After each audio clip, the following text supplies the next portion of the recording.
we are not going to practice the Sharia of Allah subhanahu wa ta'ala only if it makes sense to us, only if we can understand the wisdom behind it. Alif Lam Mim. Alif Lam Mim. Alif Lam Mim.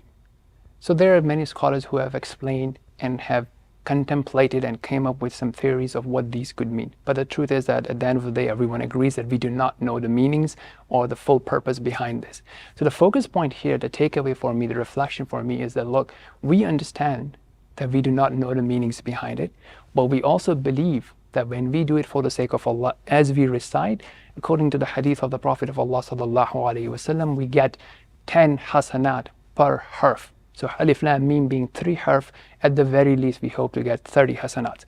So why am I saying this? As part of trusting and submitting to Allah subhanahu wa ta'ala is we trust the wisdom of Allah subhanahu wa ta'ala. That even though we may not know what this means, we trust that this is the words of Allah subhanahu wa ta'ala, we respect it, we love it, and we recite it for the sake of Allah subhanahu wa ta'ala. So now to carry forward, we need to also understand that we are not going to do obedience to Allah subhanahu wa ta'ala, we are not going to practice the Sharia of Allah subhanahu wa ta'ala only if it makes sense to us, only if we can understand the wisdom behind that Sharia, that ruling of Allah subhanahu wa ta'ala. So part of trusting and submission is that we do it even if we do not understand the full wisdom, we understand the partial wisdom. Sometimes we may even see that, look, if by doing that I'm having some short-term personal loss, but I would still go and do it because I trust that Allah subhanahu wa ta'ala knows best. Yes, temporarily I may not understand it, but that is not submission. Submission is you do it even if you do not fully understand the wisdom behind the command of Allah subhanahu wa ta'ala.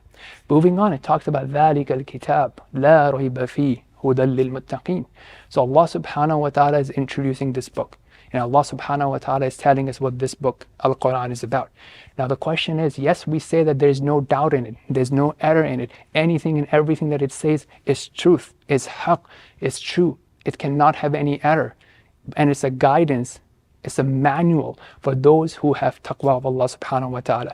If that is the case, my question is, how much time do we interact with it? How much time do we reflect on it? How many decisions that we make is based on this book compared to all the other stuff that's out there on the internet, all the advices from different investors or entrepreneurs or influencers? Where do we look up to for advice, and what do we look up to for practice and for action in our life? So if this is the book, then this is what we should be doing. So think about our life and let's adjust and tune the time that we spend with the book of Allah subhanahu wa ta'ala.